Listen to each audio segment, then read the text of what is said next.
Hey there, everybody. Welcome to our morning edition of Big Brother 22 All-Stars live feed spoilers.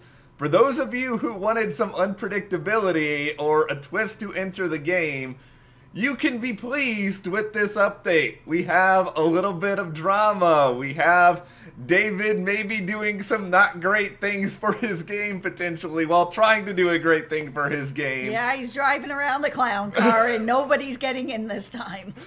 He's not even letting anybody get in. He's just like, this is my clown car and my clown car alone.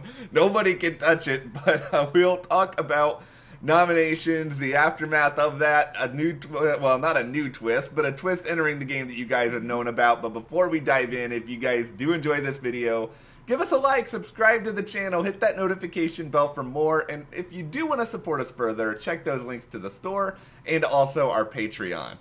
Okay, so let's do a little sort of recap here. We've got Danny. Danny is the HOH. Yeah.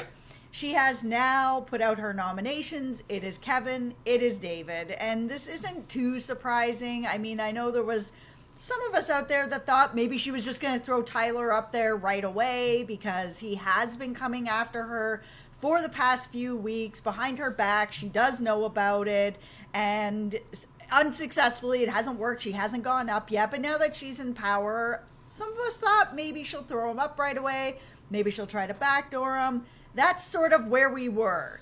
Then David drove up with the clown car and was like, no, I'm going to use my power. He used it anonymously and is lying to everybody, saying that he didn't use it, that he didn't have it. It's not him. Nobody believes him. And this is the thing about a lie in the Big Brother house. It is extremely important to be convincing with your lie, because if you're not, people get mad because they don't want to be clowned. And that is what is happening right now, because this lie is so unbelievable. Yeah. Who else would have this power that's going to take David off the block? He isn't really working with anybody. All of this is just comedy to me at this point, where it is sort of this situation, and we talked a lot about this with Christmas this past week, where she tried to justify her nominations by being like, you guys are an obvious duo, when there are like, a ton of other obvious duos in the game. Yeah. David being like, I don't know who's using this power on me. He's like going around doing like the Inquisition on like, did you use the power on me? It's like, David, I don't mean to insult David in doing this, because I like David fairly well, but David, you're not so valuable to anyone else's game at this point that someone is going to go out of their way to use some power on you unless it's some mystical power that they can't use on themselves, and there's also a hidden stipulation that you also can't use it on the people you would actually want to use it on. Yes. And I think that people, they're getting irritated by it because it is such an obvious lie, and nobody wants to be lied to. Everybody expects it because it's Big Brother. But yeah. I think people don't expect the lies to be this bad, where David is almost expecting them to, whether they believe it or not, just pretend like they believe it. And the really kind of crappy thing is I think if David went around and was like, yeah, I got the power, and of course I wanted to use it. I'm so happy that I got this power because I've never had a chance to really win anything before. This is my first win. I'm really excited about it. That people will be like, we're excited for you too. I think Enzo even almost suggested something to that effect, where it could have been like, good for you. Like, I don't think other players in the game would be mad that David kept this from them until he used it on himself. It's what any sensible person would do if they're put on the block. Yes, and the fact that he's not really linked up working with anybody, I don't think anyone would be like, how could you not say anything? The only person might be Tyler, but Tyler has pretty much known that he has that power. When they had that talk, we're like, well, you have the power. I don't have the power. You have the power. No, man, you have the power. Yeah. I think they both knew that David had the power, and now it is confirmed that he's got the power, even though he is David. Oh, it was such a bad move. We all had so much hope for you, David. We have been in the unironically rooting for David club these past few days, and I still find his presence in the game to be fun because he repeatedly just pies himself in the face He is just such a wild card, and with a game that is so predictable, even these nominations were super predictable because it's just the easiest way, the path of least resistance, and this whole game has been like that. And then we have David pieing himself in the face in the corner. David, wait for it. Wait for it. Here is the problem. You don't have enough credit with these people, David. You think they use this against you now. Like, these people have no reason to buy anything that you're selling because you have not really built up any trust with anyone. Like, Davon doesn't trust you entirely. Tyler sure doesn't trust you anymore. David is just a really terrible liar, and being in a game that the house is built on lies, you can't be a bad liar. He just feels like he's just kind of this honest, genuine guy in a house full of lies. The funniest part of all of this, and this happened apparently, some of it while the feeds were down, so we didn't get to see all of it, but David's tried to pull out the waterworks in some of this, and we know from pregame on season 21, David possesses a incredible superpower of being able to cry on cue, but the problem is some of these people do their homework, and some of them seem to be aware of the fact that David can cry on cue already, so this doesn't work. David, that wasn't the greatest thing to reveal. I get kind of why he was in that interview, but it is coming back to bite him. It's all coming back to bite him when all he had to do was say, I won this power, I want to take myself off the block, and I did because I'm on the block. No, what? I don't think anyone's going to be really mad at him. He's not really a target.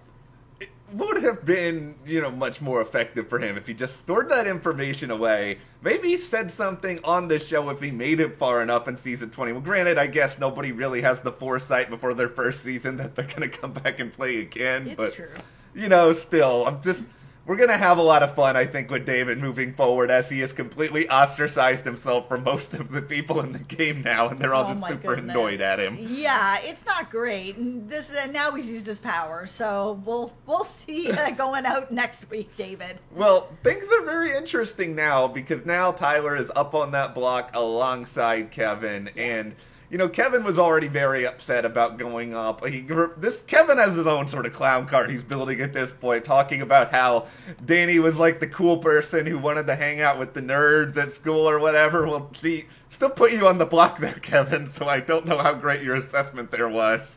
Kevin is getting really upset every time he's being put on the block, which is, I would think, starting to make some people a bit uncomfortable in the house because... I get if you're upset, but the sort of sad mopiness that's coming around with that is going to make people feel really bad. And that is a part of gameplay, but, I don't know. It's one of these sort of things where it's I do feel for Kevin in a way because, you're getting repeatedly put up on the block. You're clearly on the outside of the numbers, but then at the same time, I kind of have to remind myself, Kevin... You could have tried to do something a little bit more about it, including just, not wandering around and just besmirching Janelle and Kaser for as long as you did. Granted, I don't know if it would have changed anything. I know they were ostracized as well, but it's Kevin, you have not done yourself any favors this season. Yeah. At all. This guy. There's a good chance this guy's going to be evicted, because this is where things are interesting now, is that Tyler is an obvious target, but there's no guarantee that people within the Blob Alliance, the committee, people even like Enzo, there's no guarantee that they're going to vote Tyler out even though he's on the block. Yeah, I mean, it's a weird situation, and, I don't dislike Tyler. I think Tyler's playing, a decent game, and he's played a good game before.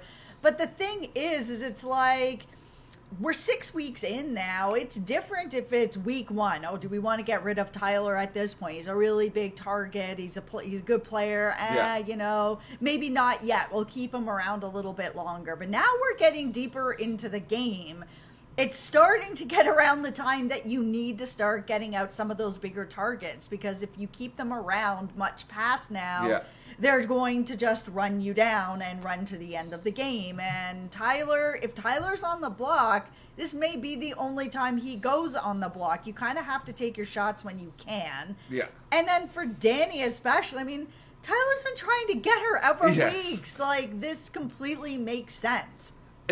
ironically, like, that's even what Tyler has said to Danny, that he's just like, I get it, we were going after each other, and he's, like, also trying to spin it that it's like, if he stays, that means that no one will ever suspect that he and Danny have been working together or could work together again, because, it made sense for him to go on the block in this circumstance, which is like, yeah, great, Tyler, but there's still a chance you might not be here to be able to do any of that.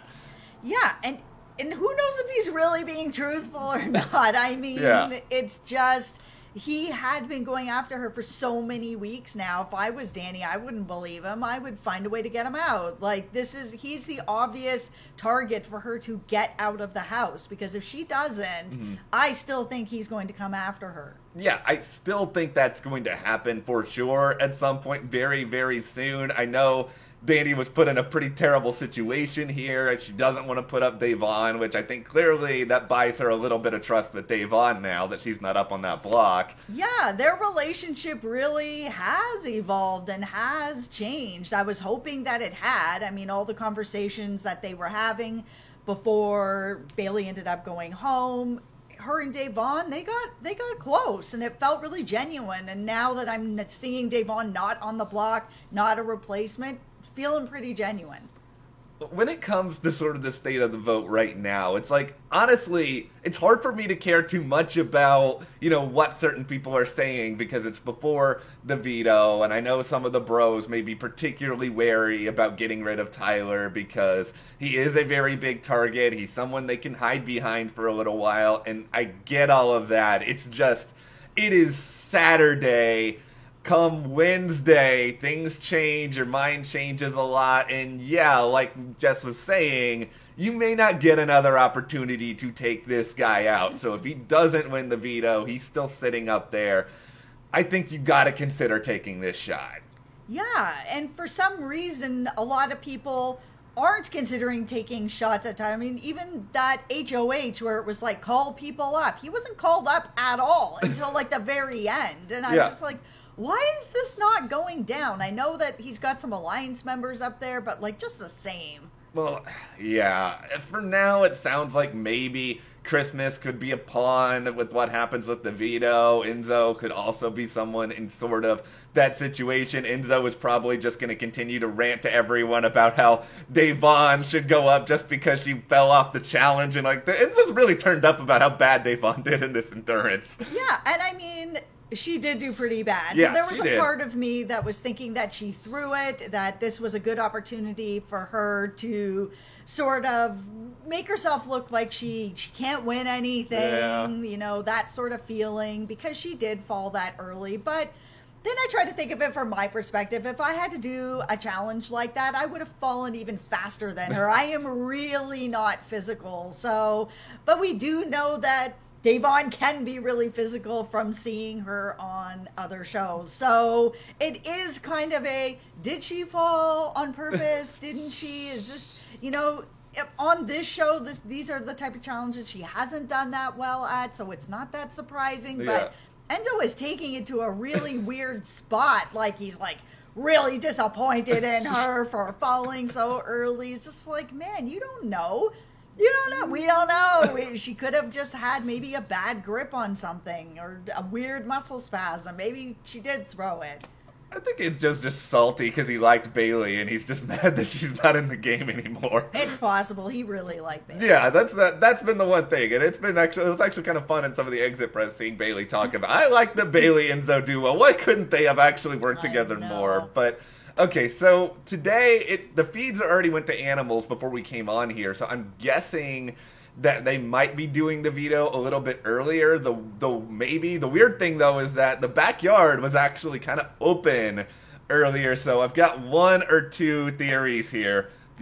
Tinfoil. All right, let's do this. All right, theory number one, they're doing hide and go veto because if production's on a skeleton crew, there is no better skeleton crew competition than hide and go veto. They can maybe stick 3 platforms in the backyard and then tell the house guests, you can clean up your own mess. That's right. That's basically it. So maybe we're getting that, which I love hide and go veto. It's so fun. I'm fine with it. Just go ahead and throw that out there. Option number 2, they're using the BB basement / safety suite set that I think is just somewhere else on the lot, and they're going to put the veto somewhere over there. Yeah, I mean, both of those are pretty reasonable theories. I don't think there's going to be anything major set up in the backyard today. It is already like 9 o'clock here, and everyone's already awake, and so, yeah, I think it's going to be maybe something like that. Let's hope for a hide-and-go veto. We need something fun. Let's have something fun happen here today. By the way, if you guys haven't heard, supposedly, I think it was like TMZ or something, said they're beefing up security to try to stop the yellers. Maybe that's why they're okay with the backyard being open earlier. We shall see with that. Yeah, I'm not sure. We were just talking about this earlier. That's like, there's a lot of people that are yelling not from the CBS lot. They're not actually on the property. So I'm like, how is the security doing that? Were they over at the grocery store across the street being like, oh, can I check your purse for a megaphone, ma'am? Like, I don't know what is going on. How are they beefing this up if it's not on the property? But that's something else. They've got a helicopter, and they've got, like, some security dudes, like, dangling from the ladder and below the helicopter, like a Mission Impossible movie or something. But, okay, well, we'll wrap this up. We'll be back with some discussion soon, but for now, what do you guys think is going to happen with the veto, and also, what do you think about David using his power, but then also David denying that he has the power, leading to all sorts of tomfoolery? Let us know, and if you like this video, give us a like, subscribe, support us further, check those links to the store, our Patreon, and we'll see you here next time.